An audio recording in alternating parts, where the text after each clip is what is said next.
So that was my common application personal statement. Just to reiterate, we're going to go back through all the different tips that I already mentioned. So when it comes to what do I write about and that sort of question, there are several tips to employ. The first one is the hallway principle. So what that means is basically just talk about things that are important to you, that are authentic to who you are, that are essential to understanding the question of essentially, who are you? The second suggestion is to grab attention by imagining that the admissions officer is at the end of the day, they have one more file to read and that's yours. So what can you say that'll make them want to stick around and continue to read what you're writing? The third suggestion is to show that you're worth fighting for. So talk about things that show that you're interesting and unique, that help your admissions officer remember who you are. Also that makes the admissions officer really want to fight and vouch for you as they go ahead and talk to other admissions officers about why they should admit you. Additionally, I use the narrative suggestion as well, which is something that I didn't really get into as I was talking about my essays because it's something that was pretty obvious throughout the common application personal statement, which is that my narrative is that I am a queer, Christian, Latinx,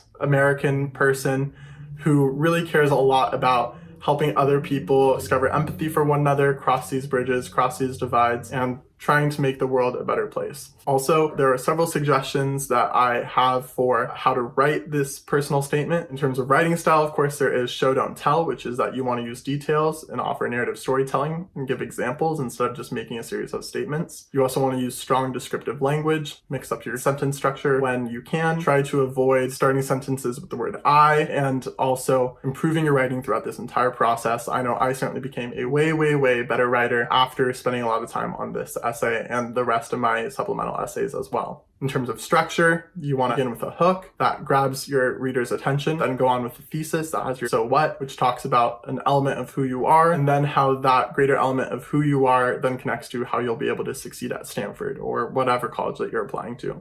So in my case, I talk about this intersectional identity that I have, how that speaks to the greater element of who I am, which is that I'm a person who really understands what it's like to navigate a complex world, and I want to help other people do that. That prepares me for Stanford because as a person who's going to pursue a career in public policy at Stanford, I'm someone who wants to be able to connect a lot of these different parts of our country and our society to have a better functioning and more representative democracy. Then you want to go on and have a series of moments that serve as evidence to your essay that are 2 or 3 moments that your admissions officer can really remember that demonstrate whatever your thesis is. Then finally going on to suggestions for reviewing your essay, you want to make sure that you write first, edit later. So don't worry about word count, things like that. I had about 3 different drafts of my personal statement talking about different stories. And I eventually chose this one because I felt that it was the most representative of who I am and established my narrative in the strongest way possible and was something that I was able to work on later throughout my common application and the supplemental essays for Stanford as well. Then also going on to reviewing, I honestly didn't have too many people look at this. I had a handful of teachers and my counselor look at it. But other than that, I really wasn't running around with this essay at all. I kind of kept it to myself. In fact, a lot of people didn't really know I was applying to Stanford until a bit later into my senior year. The last suggestion I have for you is to keep in mind that this whole essay is read between 4 to 7 minutes. So there's a lot of details that you could put in there that might just go over your admissions officer's head.